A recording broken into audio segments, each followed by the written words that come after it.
Varsity প্রেজেন্টেশনের জন্য একটা সাদা শার্ট দরকার ছিল, আজকে সাদা শার্টটাই নিলাম। আর এই শার্টটাই নিলাম আর কারেন্ট বিল দিলাম।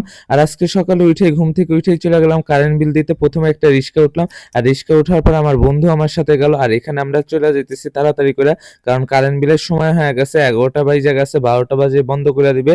আগে তো 1টা পর্যন্ত কারেন্ট বিল নিত, আর এখন নেয় 12টা পর্যন্ত। এই জন্য রিক্সাওয়ালা মামাকে বললাম একটু তাড়াতাড়ি যান মামা, আর মামাও তাড়াতাড়ি যাইতেছিল। তারপরে বললাম না মামা আস্তে যান, কারণ আস্তে যাওয়ার দরকার হলো, এত তাড়া নাই, দরকার হলে কালকে বিল দিব। তারপরে এখানে ফাঁকা রাস্তা ছিল, মামা অনেক জোরে জোরে টান দিছিল। তারপরে এখানে সুন্দর সুন্দর রাস্তা দেখতে দেখতে আমরা চলে আসলাম হলো ব্যাংকের নিচে। ব্যাংকের নিচে আসার পরে ব্যাংকের উপরে চলে যেতেছি। এখানে আমরা তাড়াতাড়ি করে, কারণ হলো প্রায় 12টা বাজে গেছে, ভিতরে মনে হয় এখন আর ঢুকতে দিবে না। পরে তো আমরা যেটা মনে করছি ওইটা হয় নাই, পরে আমাদেরকে ভিতরে ঢুকতে দিচ্ছে। আর দেওয়ার পরে দেখি এই সিরিয়াল, আর এই সিরিয়ালটা দেখার আমরা একটু আশা করে আসি নাই। আর এখানে আমার বন্ধুর একটু কাজ ছিল, ওই যে ওই জায়গায় কাজ করতেছিল, আমি এখানে হলো কারেন্ট বিল দেওয়ার জন্য দাঁড়াইছিলাম।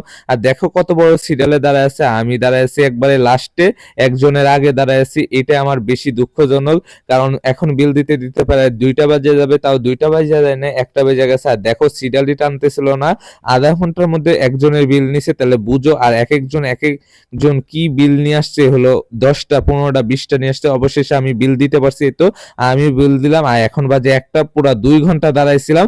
তারপরে এই তো চলে আসলাম নিচে, আর এখন চলে যাব হলো একটা কাজ আছে শার্ট নিতে। আমার ভার্সিটি প্রেজেন্টেশন আছে হলো একদিন পরে, এই জন্য আজকে একটা সাদা শার্ট নেবো। এই তো দোকানে চলে আসলাম, আসার পর এখানে তাকে সাদা শার্ট বার করতে বললাম। একটা বার করছে, এটা অনেক বড়। আরেকটা বার করলো, যে এটা আমাদের চয়েস হয়ে গেছে, পরে এটাই নিয়ে নিলাম। তারপর এখানে আমরা দামাদামি করতেছিলাম, তারপরে দামাদামি করার পরে শার্টটাও দেখতেছিলাম হলো ভালো না কেউ, পরে দেখলাম না ভালোই আছে শার্টটা। তারপর এখান থেকে আমরা এই শার্টটা নিয়ে নিলাম, কারণ একদিন পরে আমার প্রেজেন্টেশন ভার্সিটিতে। তারপর এই সাদা শার্টটা নিয়ে নিলাম, আর নেওয়ার পরেই তো বাসায় চলে যেতেছি।